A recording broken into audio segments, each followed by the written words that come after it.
Podemos pensar que estamos mucho más evolucionados que nuestros primos, los chimpancés, pero siendo sinceros, hay mucha gente allá afuera que parece no haber evolucionado aún. El humano tiene una habilidad increíble. Imitan lo que ven, tanto lo bueno como lo malo. Al nacer imitan a sus padres, luego a sus amigos y hoy en día a lo que ven en pantalla. Y por muy distintas que sean las culturas, lenguajes o formas de pensar, hay algo que está pasando. Todos están hablando igual.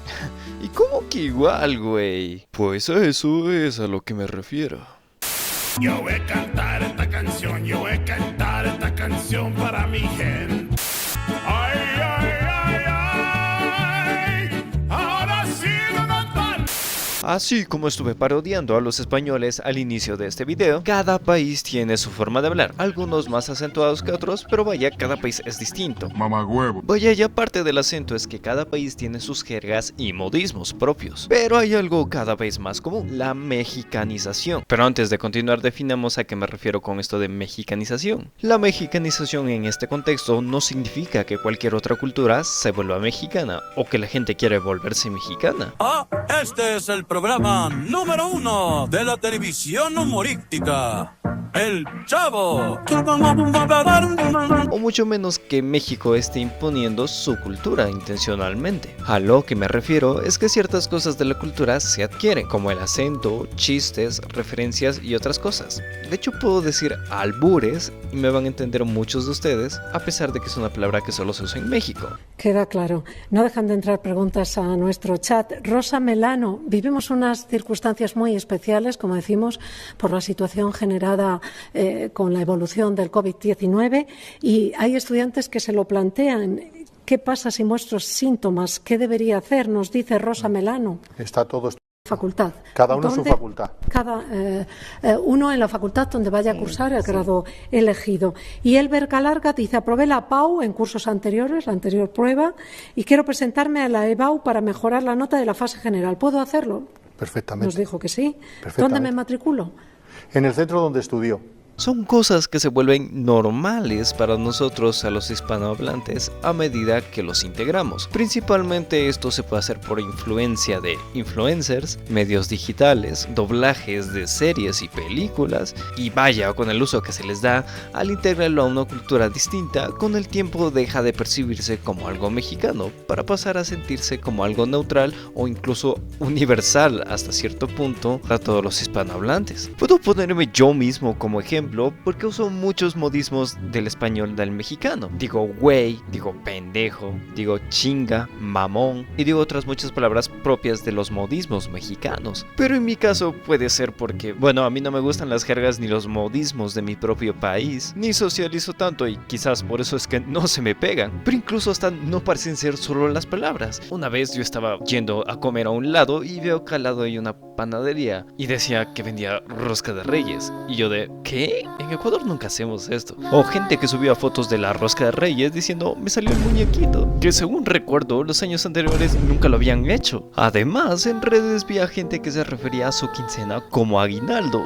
y en mi país nunca habíamos usado esta palabra antes. Yo ¿de qué demonios están hablando? Aunque suene exagerado, lo que estamos viviendo no es único ni exclusivo de un solo país. Vaya, ni siquiera es de un solo idioma. Desde hace años, investigadores hablan de algo llamado homogenización cultural, cuando a través de los medios como internet y televisión, aunque ya nadie ve la televisión, cochino culeado, valís callampa, conche tu madre, distintas culturas empiezan a compartir los mismos códigos, bromas, gestos, referencias y formas de expresarse. Vaya, el internet hace parecer que todos estuviéramos en una llamada grupal de Discord, donde lo que se dice, se ve o se viraliza en un solo lugar, se termina replicando en otro. No es que la cultura desaparezca de golpe, sino más bien se diluye, porque se mezcla, se adapta y en medio de todo eso dejamos de notar que es propio de nosotros, qué es lo que trajimos de otro lado y en qué momento empezamos a llamar normal a algo que hace algunos años era completamente ajeno a nosotros. ¿En qué momento dejamos de decir sándwich para decir emparedado o sándwich? ¿Qué acaso esto es Disney Channel? No, pero creo que vale la pena resaltar el tema del doblaje.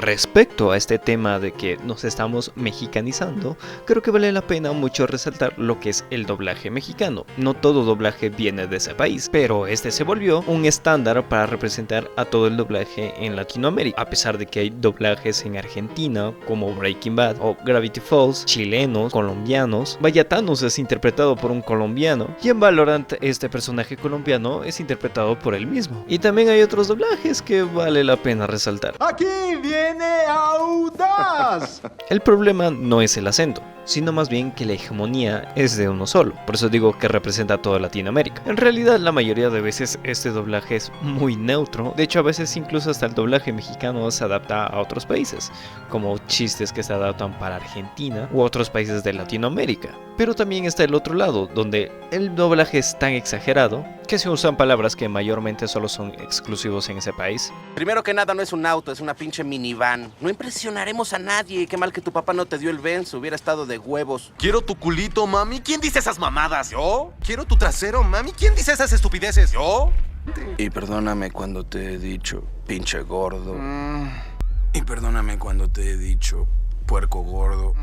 Es un pinche raro, pero es un muy buen camarógrafo. Y nos hará ver guapos. Es un maldito raro, pero es un muy buen camarógrafo. Y nos hará ver guapos. Menciono el tema del doblaje porque, admitámoslo, lo más probable es que escuchemos doblajes provenientes de México. Cosa que no tiene nada de malo, pero lo escuchamos en todas partes. Videojuegos, películas, series, anuncios. Vaya, está en todas partes porque es el doblaje más común. De hecho, pareciese ser estandarizado para toda Latinoamérica. Y algunas series o películas que usan muletillas o modismos del español mexicano probablemente se nos habrán normalizado porque las escuchamos desde siempre. Y quizás esa sea la razón por la que cuando hablamos con una persona de otro país no podamos usar la palabra que usamos en nuestro país para llamarle algo. Por ejemplo, a las palomitas, que así es como se le llaman las caricaturas, pero cada país tendrá su propio nombre, como pochoclo, maíz inflado o lo que sea. De hecho, el ejemplo más contundente y popular que se me ocurre es el caso de Jex, que al ser una persona de Guatemala tiene que usar muchos mexicanismos para conectar con la audiencia. De hecho, en vez de hablar en quetzales o en dólares, muchas veces habla en pesos mexicanos específicamente.